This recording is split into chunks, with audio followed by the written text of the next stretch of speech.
மூன்றாவது உலக போர் வெடிக்க போகுதா அப்படின்னு சொல்லி எல்லா நாடுகளும் இப்ப அச்சத்துல இருக்காங்க. ஈரான் மேல நாங்க போர் தொடுக்க போறோம், நிறைய உதவிகள்லாம் எங்களுக்கு வந்துட்டு இருக்கு, ஸோ உடனடியா உங்களுடைய வேலைகளை ஸ்டார்ட் பண்ணுங்க அப்படின்னு சொல்லி அமெரிக்க அதிபரான ட்ரம்ப் அவர்கள் சொல்லியிருக்காங்க. இதை எதிர்த்து ரஷ்ய அதிபரான புத்தின் என்ன சொல்லியிருக்காரு அப்படின்னு பாத்தீங்கன்னா, ஒருவேளை ஈரான் மேல நீங்க போர் தொடுத்தீங்க அப்படின்னா நாங்க உங்க மேல போர் தொடுக்க நேரிடும், இது மூன்றாவது உலக போரா கிரியேட் ஆக நிறைய வாய்ப்புகள் இருக்கு அப்படின்னு சொல்லி புத்தின் ஒரு எச்சரிக்கையை விடுத்திருக்காரு. ஈரான அமெரிக்கா தாக்குச்சு அப்படின்னா அமெரிக்கா கடுமையான விளைவுகளை சந்திக்கும் அப்படின்னு சொல்லி, இந்த அழிவுக்கு நாங்க காரணமே ஆக முடியாது, நாங்க பொறுப்பேற்றுக்கவும் முடியாது, அந்த அளவுக்கு ஒரு அழிவுகளை சந்திக்க நேரிடும் அப்படின்னு சொல்லி ரஷ்ய அதிபரான புத்தின் அவர்கள் எச்சரிக்கை விடுத்திருக்காரு. ஸோ இது எதனால அப்படின்னு சொல்லி பார்த்தீங்கன்னா, தொடர்ந்து ஈரான்ல பொருளாதார நெருக்கடிகள் ஏற்பட்டு இருக்கு.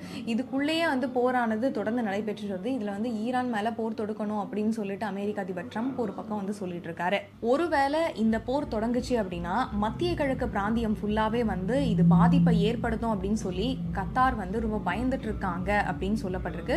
கத்தார் என்ன சொல்லியிருக்காங்க அப்படின்னு பாத்தீங்கன்னா, ஒருவேளை ஈரான் மேல அமெரிக்கா போர் தொடங்குச்சு அப்படின்னா இது மத்திய கிழக்கு பிராந்தியத்தை கடுமையா பாதிச்சு பேரழிவை சந்திக்க நேரிடும் அப்படின்னு சொல்லி கத்தார் எச்சரிக்கை விடுத்திருக்காங்க.